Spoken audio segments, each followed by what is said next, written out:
Pai, Tu és o meu Senhor. Sei que o Senhor é o Criador de todas as coisas. Pela fé e pelo meu conhecimento em Suas obras, eu sei que a minha vida pertence a Ti. E ao entregar a minha vida em Tuas mãos, eu me coloco como Teu servo e me entrego como parte do corpo de Cristo para alcançar pessoas que estão ao meu redor. E como diz a canção, apesar de saber dos meus erros e de todos os erros que a humanidade cometeu e ainda comete, sei que o Senhor se importa com cada um de nós. E é com espírito de sabedoria e de revelação da Tua palavra que eu oro, Pai, para que os assuntos que eu trago aqui em discussão possam, de fato, acima de tudo, glorificar o Teu santo nome. Mas também, Pai, para que todo povo que ainda não sabe possa conhecer como a história e a cultura nos afastou da saúde que o Senhor projetou para a humanidade desde a criação do mundo. Assim como estudamos a Tua palavra a fim de conhecer mais sobre quem Tu és, que os estudos acerca da história e da cultura possam abrir os olhos de todos aqueles que ainda estão imersos em conceitos distorcidos sobre como cuidar da vida que o Senhor nos deu. Que o Senhor possa desconstruir, Pai, essas narrativas e que o Senhor possa nos libertar de nossas próprias atitudes que temos hoje, a partir do conhecimento do que é de fato cuidar do nosso corpo, da vida que o Senhor nos deu. Amém. Se no episódio anterior eu te convidei a questionar aquilo que você aprendeu sobre saúde, hoje eu quero dar um passo além com você, porque não adianta apenas duvidar, é preciso começar a reorganizar o pensamento. E para isso, eu quero partir de uma ideia que talvez você nunca tenha questionado, justamente porque ela parece tão óbvia, tão lógica, tão consolidada, que raramente alguém para perguntar se ela explica a realidade como de fato ela é. E essa ideia é a seguinte: a doença está no agente externo, seja na bactéria, no vírus, no germe, e a partir disso, então, construir-se uma lógica muito direta. Se existe um agente que causa a doença, basta eliminar esse agente. Simples e convincente. E é por isso que foi amplamente aceito. Mas a pergunta que quase ninguém faz é: será que isso explica realmente tudo? Ao longo da minha formação acadêmica e da minha prática profissional, uma coisa sempre me chamou muita atenção. Duas pessoas podem ser expostas ao mesmo ambiente, ao mesmo alimento, ao mesmo agente infeccioso, e ainda assim responder de formas completamente diferentes. Uma adoece, a outra passa praticamente ilesa.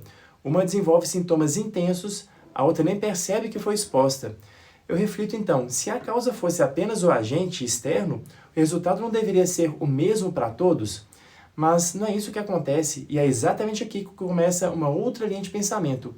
Uma linha que foi sendo deixada de lado ao longo da história, mas que precisa ser retomada se quisermos compreender a saúde com a profundidade que ela exige. No século XIX, enquanto Louis Pasteur, isso é aquele nome que deu origem ao conceito do leite pasteurizado, enquanto Pasteur ganhava notoriedade com a teoria microbiana, defendendo que os micro-organismos eram responsáveis diretos pelas doenças, havia outro cientista, menos celebrado, mas extremamente consistente em suas observações, Antoine Béchamp. Enquanto Pasteur olhava para o agente, Béchamp olhava para o meio. Enquanto um focava no inimigo externo, o outro investigava o ambiente interno do organismo.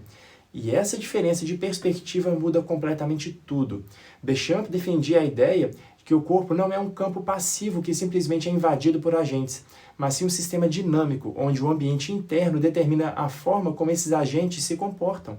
Essa ideia foi aprofundada posteriormente por pesquisadores como, por exemplo, Gunther Enderlein, que trabalhou com o conceito de pleomorfismo, mostrando que micro-organismos podem assumir diferentes formas dependendo do ambiente que eles estão inseridos.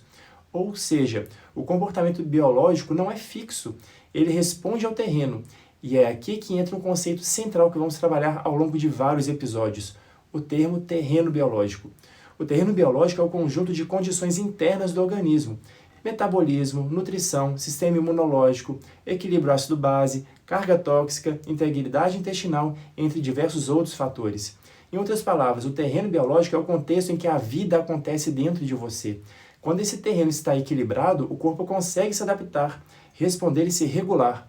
Agora, quando ele está sobrecarregado, inflamado, intoxicado ou deficiente em nutrientes, a resposta do organismo muda completamente. E isso explica porque a mesma exposição pode gerar resultados tão diferentes. A pergunta então começa a mudar. Em vez de perguntar apenas qual é o agente, passa a ser necessário perguntar como está o terreno. Isso não nega a existência dos micro-organismos, não nega a importância da microbiologia. Isso, na verdade, amplia a compreensão. Uma visão que reduz tudo a uma única causa tende a produzir soluções igualmente simplistas. E foi exatamente essa simplificação que abriu caminho para um dos maiores avanços da medicina moderna, mas que também trouxe consequências importantes quando mal compreendido, que é o uso dos antibióticos. O surgimento dos antibióticos foi, sem dúvida, um marco na história da medicina. Eles salvaram vidas, eles controlaram infecções graves, permitiram avanços cirúrgicos que antes seriam impossíveis. O problema não está no recurso em si, mas na forma como ele passou a ser utilizado e compreendido. Quando a lógica dominante é eliminar o agente, o antibiótico passa a ser visto como uma solução praticamente para tudo. E o uso que deveria ser criterioso, pontual e necessário passa a ser algo frequente e muitas das vezes desnecessário, e em alguns casos profundamente prejudicial. Hoje já temos compreensão muito mais clara sobre o impacto do uso indiscriminado de antibióticos, especialmente sobre a microbiota intestinal. O intestino não é apenas um órgão de digestão, ele é um dos principais centros de regulação do sistema imunológico. Ele abriga trilhões de micro-organismos que participam da digestão, da modulação inflamatória, da absorção de nutrientes e até mesmo da comunicação com o sistema nervoso.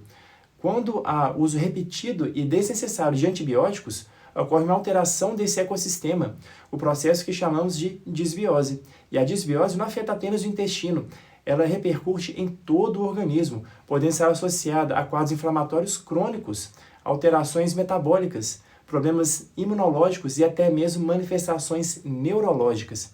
Percebe como a lógica começa a mudar? Não se trata de negar o medicamento, seria irresponsável da minha parte fazer isso. Trata-se de reposicioná-lo, de entender que o antibiótico não é um substituto do cuidado com o terreno, ele é uma intervenção pontual em situações específicas. Mas se o terreno continua desregulado, o problema tende a se repetir. E é interessante perceber como esse raciocínio encontra eco em princípios bíblicos, quando compreendidos dentro do seu contexto. Em Provérbios está escrito: sobretudo, o que se deve guardar, guarda o teu coração, porque dele procedem as fontes da vida. O texto aqui não está falando diretamente de fisiologia, mas ele revela um princípio profundo: o interior importa. Aquilo que está dentro influencia aquilo que se manifesta fora. Jesus reforça esse entendimento em Lucas, ao dizer que o homem bom tira coisas boas do bom tesouro que está em seu coração, porque a boca fala do que está cheio o coração. Fazendo um paralelo com essa compreensão, eu pergunto: como está o seu interior? Como está a sua saúde dentro de você? Porque o que se manifesta no externo, o sintoma, não é a causa, é a expressão de algo que já acontece dentro de você. E o que o mundo quase sempre oferece é melhorar o exterior, tratar o sintoma, eliminar o agente.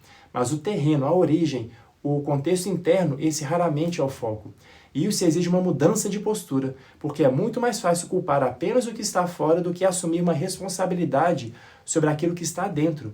É mais simples pensar que o problema está no ambiente do que reconhecer que o corpo pode estar despreparado para lidar com esse ambiente. E eu encerro esse episódio com a mesma pergunta que ficou aberta no anterior, mas agora com um novo peso.